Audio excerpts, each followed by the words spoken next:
అందరికీ నమస్కారం. ఈరోజు కథ ప్రేమ ఎంత మధురం ఎపిసోడ్ 108. కొత్త బాస్ కొత్త టార్చర్. ఇక స్టోరీకి వెళ్తే, బార్లో ఉన్న తమను పిక్ చేసుకోవడానికి దాత్రి వస్తానని చెప్పడంతో, నువ్వు నన్ను పిక్ చేసుకోవడానికి వస్తున్నావా లేదా అక్షయ్ని పిక్ చేసుకోవడానికి వస్తున్నావా అని అడిగాడు అరుణ్. కానీ ఈలోగానే దాత్రి ఫోన్ కట్ చేసింది. దాంతో అరుణ్ మనసులో ఏదో మిస్ అయిన ఫీలింగ్ కలిగింది. దాంతో నిరాశగా మళ్ళీ కుర్చీలో కూలబడిపోయాడు. తన ఒంట్లో శక్తినంతా ఎవరో లాగేస్తున్నట్లుగా అనిపించింది. ఫోన్లో మాట్లాడిన దాత్రి ఎంత కంగారుగా ఉందో అతనికి అర్థమైంది. కానీ ఆ ఎమోషన్స్ అన్నీ తన కోసం కాదని, అక్షయ్ కోసం మాత్రమే ఫీల్ అవుతుందని కూడా తెలిసినా మనసులో బాధపడకుండా ఉండలేకపోతున్నాడు.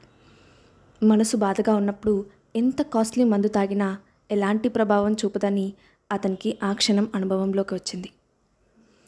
కాసేపటికి అరుణ్ ఊహించినట్లే ఎవరో హడావిడిగా లోపలికి వస్తున్న శబ్దం వినిపించింది. దాంతో అరుణ్ స్పృహలో లేనట్లుగా కళ్ళు మూసుకొని కూర్చున్నాడు. అప్పుడు లోపలికి వచ్చిన దాత్రి అక్కడ ఎదురెదురుగా కూర్చొని ఉన్న అక్షయ్ అరుణ్ని చూసింది. వెంటనే కంగారుగా అక్షయ్ దగ్గరకు పరిగెత్తుకుంటూ వెళ్ళి, అక్షయ్, కళ్ళు తెచ్చి చూడు, నేను దాత్రిని, నీకోసం వచ్చాను అని పిలిచింది. కానీ అక్షయ్ కొంచెం కూడా కదలకపోవడంతో దాత్రి అటుగా వెళ్తున్న ఇద్దరు వెయిటర్స్ను పిలిచి అక్షయ్ను కార్ దగ్గరకు తీసుకెళ్ళడానికి హెల్ప్ చేయమని అడిగింది. దాంతో వాళ్ళిద్దరూ మత్తులో ఉన్న అక్షయ్ను లేపి బయటకు తీసుకువెళ్తున్నారు. దాత్రి కూడా వాళ్ళ వెనకే వెళ్ళబోతూ డోర్ దగ్గరికి వెళ్ళి ఒక క్షణం ఆగి వెనక్కి తిరిగి కుర్చీలో స్పృహ లేకుండా ఉన్న అరుణ్ వైపు చూసింది. అతన్ని కూడా తనతో పాటు తీసుకెళ్లాలా వద్దా అనుకుంటూ ఆమె అడుగులు ఆగిపోయాయి. అప్పుడు ఆమె ఆలోచిస్తూ, ఇప్పుడు ఇతన్ని తీసుకొని వెళ్తే మళ్ళీ రేపటి నుండి ఏవేవో ఊహించుకొని నాకు ఇబ్బందులు తీసుకొని చూపెడతాడు. ఇవన్నీ నాకు అవసరం లేదు.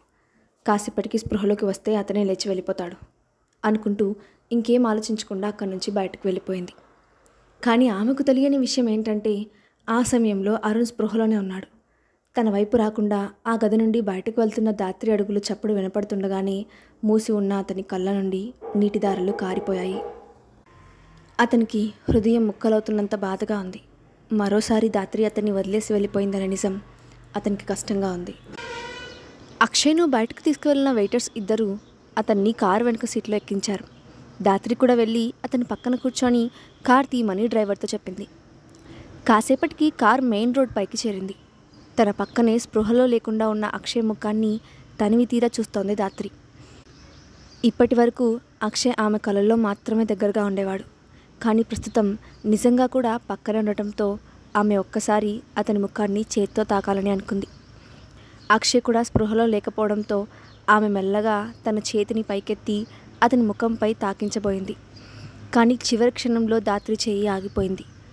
ఎందుకో తెలియదు కానీ ఆమె ధైర్యంగా అతని ముఖాన్ని తాకలేకపోయింది.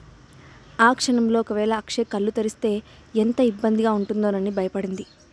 చివరికి ఇష్టం లేకుండానే అక్షయ్ వైపు నుండి తన చూపుల్ని పక్కకు తిప్పుకుంది. ఇంతలో డ్రైవర్, మేడం, మనం ఇప్పుడు ఎక్కడికి వెళ్ళాలి అని అడిగాడు.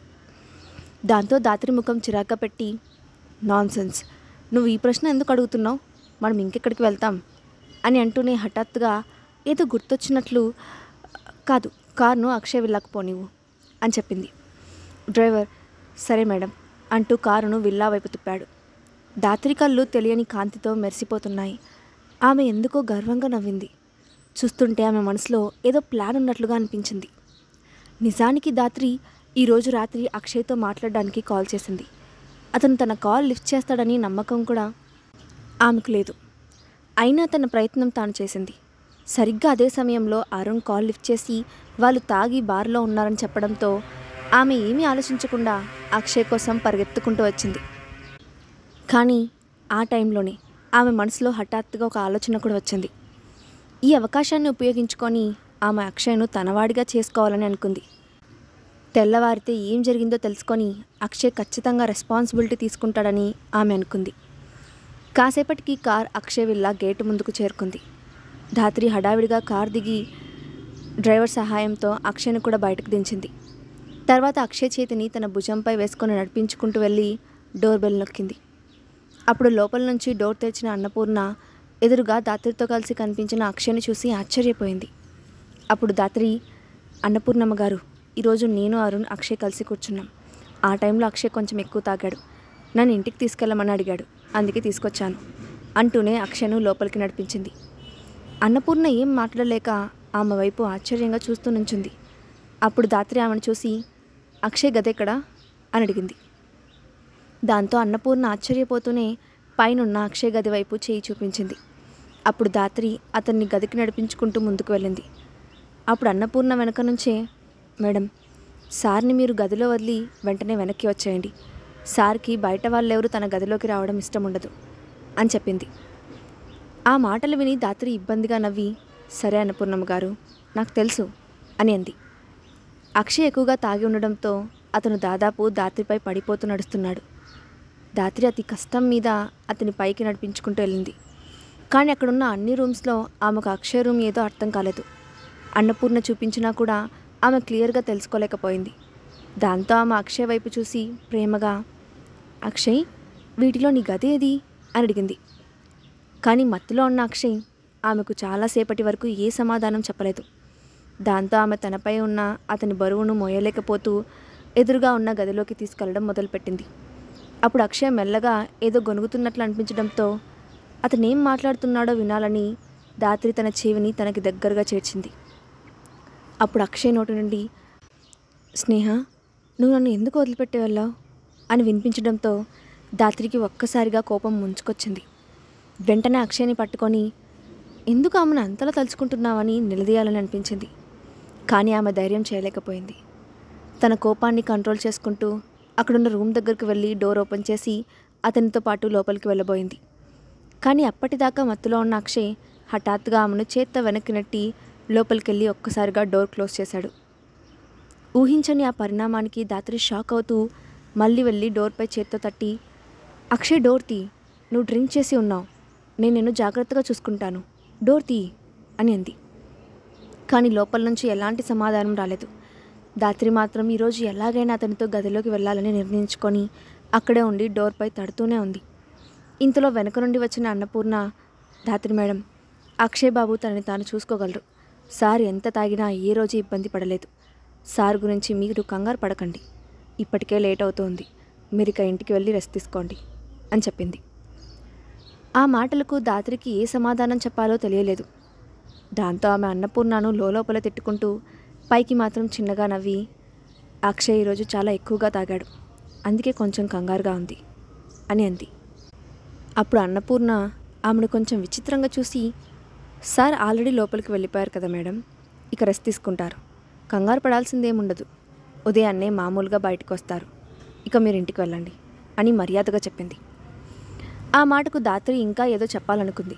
కానీ అన్నపూర్ణకు అనుమానం వస్తుందని ఆగిపోయింది. ఆమె మనసులో వేసుకున్న ప్లాన్ గంట తిరగకుండానే ఫెయిల్ అయిపోయినట్లు అనిపించింది. దాంతో ఏం చేయలేక బలవంతంగా నవ్వుతూ మెల్లగా మెట్లు దిగి విల్లా నుండి బయటకు వెళ్ళి కారులో కూర్చుంది. వెంటనే ఆవేశంగా పిడికిలు బిగించి సీట్పై గట్టిగా కొడుతూ, షట్, అనుకున్న పని అనుకున్నట్లుగా పూర్తయి ఉంటే ఇక ఆ స్నేహాను అక్షయ్ జీవితంలోకి రాకుండా చేసేదాన్ని. కానీ ఈ అక్షయ్ మత్తులో కూడా చాలా కేర్ఫుల్గా ఉన్నాడు అని అనుకుంది. ఆమె కళ్ళు స్నేహపై ద్వేషంతో రగిలిపోయాయి. ఉదయాన్నే నిద్రలేచిన అక్షయ్ చుట్టూ చూసి తాను స్నేహ రూమ్లో ఉన్నానని గ్రహించి తనలో తానే నవ్వుకున్నాడు.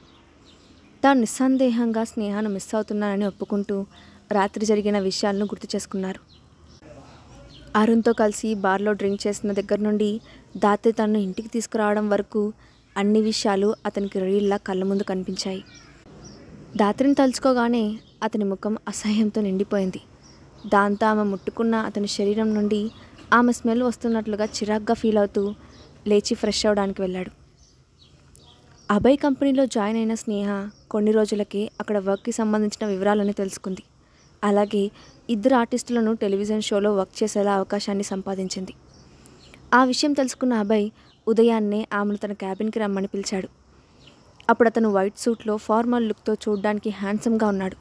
అతని ముఖం చూస్తుంటే చాలా సంతోషంగా ఉన్నాడని అనిపిస్తుంది.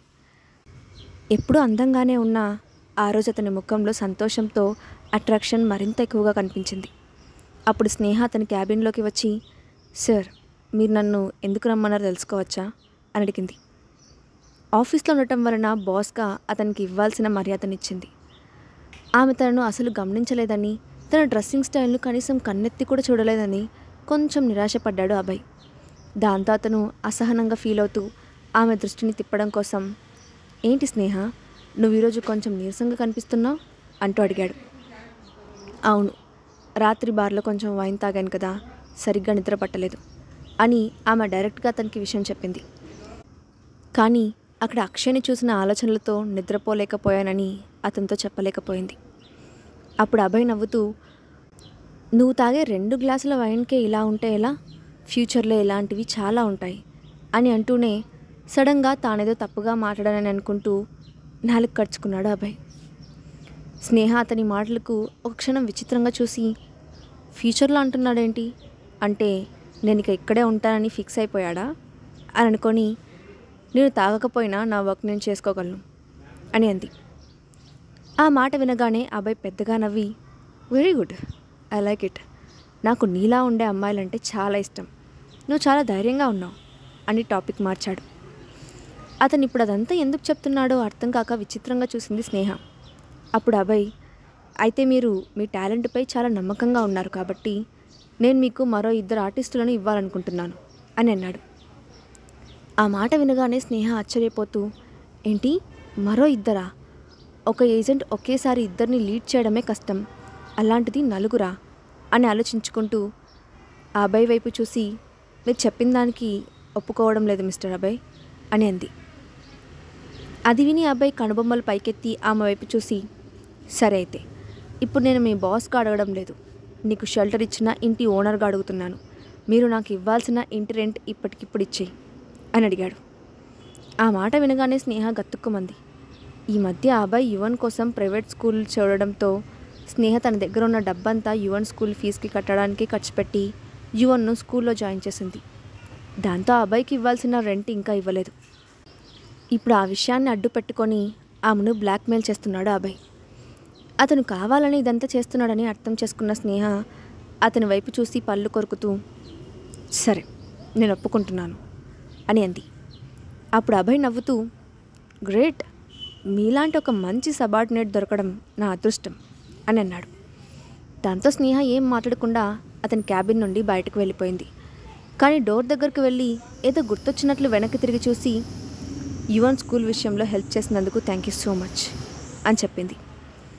ఆ మాటకు అభయ్ కొంచెం ఆశ్చర్యంగా చూశాడు, కానీ ఏం మాట్లాడలేదు. స్నేహ కూడా మౌనంగా డోర్ తీసుకొని బయటకు వెళ్ళిపోయింది. ఆమె వెళ్ళగానే అభయ్ పెదాలపై చిరునవ్వు వచ్చింది. అక్షయ్ ఆమె కోసం అంతలా వెతకడంలో ఆశ్చర్యం లేదని అనిపించింది. ఆమె ఎవరితో ఉన్నా అందరూ ఇట్టే ఇష్టపడతారన్న విషయం అభయ్కి ఇప్పుడిప్పుడే అర్థమవుతోంది. క్యాబిన్లోకి వెళ్ళిన స్నేహకు కొత్తగా అసైన్ చేసిన 2 ఆర్టిస్టుల వివరాలను మెయిల్ చేశాడు అభయ్. ఆమె వాటిని చూసి తల పట్టుకోకుండా ఉండలేకపోయింది. అభయ్ పెట్టిన ఎంటర్టైన్మెంట్ ఇండస్ట్రీ కొత్తది కావడంతో అతను అద్భుతమైన టాలెంట్ ఉన్న ఆర్టిస్టులను వెలుగులోకి తీసుకురావాలని అనుకున్నాడు. దానికోసం టాలెంట్ షో నుండి నేరుగా ఆర్టిస్టుల్ని కంపెనీలోకి తీసుకున్నాడు. స్నేహకు తెలిసినంత వరకు అభయ్ అన్ని చెడ్డ పనులు చేశాడు. కానీ అతను చేసిన ఈ పని స్నేహకు అతనిపై ఒక పాజిటివ్ ఇంప్రెషన్ వచ్చేలా చేసింది. ఇప్పుడు ఆమె తన దగ్గర ఉన్న ఆర్టిస్టుల్ని ఫేమస్ చేయడానికి కష్టపడాలి. అందరూ టాలెంట్ ఉన్న వాళ్ళే అయినా ఈ విషయంలో కొంచెం ఆమెకు టైం పట్టేలాగే ఉంది. వాళ్ళ గురించి ఆలోచిస్తున్నప్పుడు స్నేహ హఠాత్తుగా కరణ్ను మిస్ అవ్వకుండా ఉండలేకపోయింది. నక్షత్ర ఎంటర్టైన్మెంట్స్ నుంచి వచ్చేటప్పుడు ఆమె కరణ్కు కనీసం విషయం ఇన్ఫామ్ చేయలేదు. ఆ తర్వాత కూడా కరణ్తో మాట్లాడే ధైర్యం చేయలేదు. అక్షయ్ తనను వెతికే ప్రాసెస్లో ఖచ్చితంగా కరణ్ దగ్గరికి వెళ్ళి తన గురించి అడుగుతాడని ఆమె ఎక్స్పెక్ట్ చేసింది. అందుకే అతనితో కూడా మాట్లాడలేదు. ఇంతలో తన మొబైల్లో మెసేజ్ టోన్ రావడంతో ఆలోచనల నుంచి బయటకు వచ్చిన స్నేహ ఫోన్ వైపు చూసింది. అభయ్ దగ్గర నుంచి ఏదో మెసేజ్ వచ్చినట్లు అనిపించడంతో ఫోన్ వైపు ఆశ్చర్యంగా చూసి మెసేజ్ ఓపెన్ చేసింది స్నేహ. అందులో, ఆలోచించింది చాలు, ముందు చేయాల్సిన పని గురించి చూడు అని ఉండటంతో స్నేహ ఆశ్చర్యంగా తన క్యాబిన్కి ఉన్న గ్లాస్ డోర్లో నుంచి బయటకు చూసింది. కానీ అక్కడ ఎవరూ కనిపించకపోవడంతో ఆమె ఆశ్చర్యంగా ఫోన్ వైపు చూసుకొని, ఎక్కడి నుండి చూస్తున్నాడో ఏంటో, అయినా బాస్గా ఉన్నాడు కాబట్టి ఇప్పుడు ఇతని టార్చర్ భరించాలి అనుకుంటూ ఫోన్ పక్కన పడేసి మళ్ళీ స్క్రీన్ వైపు చూడడం మొదలుపెట్టింది. స్నేహ ఎక్కడుందో రాత్రి కనిపెట్టగలుగుతుందా? అక్షయ్ అభయాల మధ్య స్నేహ జీవితం ఏ మలుపు తిరగబోతోంది? నెక్స్ట్ పార్ట్లో చూద్దాం. ఈ స్టోరీ అప్డేట్ ఎలా ఉందో కింద కామెంట్ బాక్స్లో మీ ఒపీనియన్ని షేర్ చేయండి. అలాగే ఇలాంటి మరిన్ని స్టోరీస్ కోసం మా ఛానల్ సబ్స్క్రైబ్ చేసుకోండి. Thanks for watching.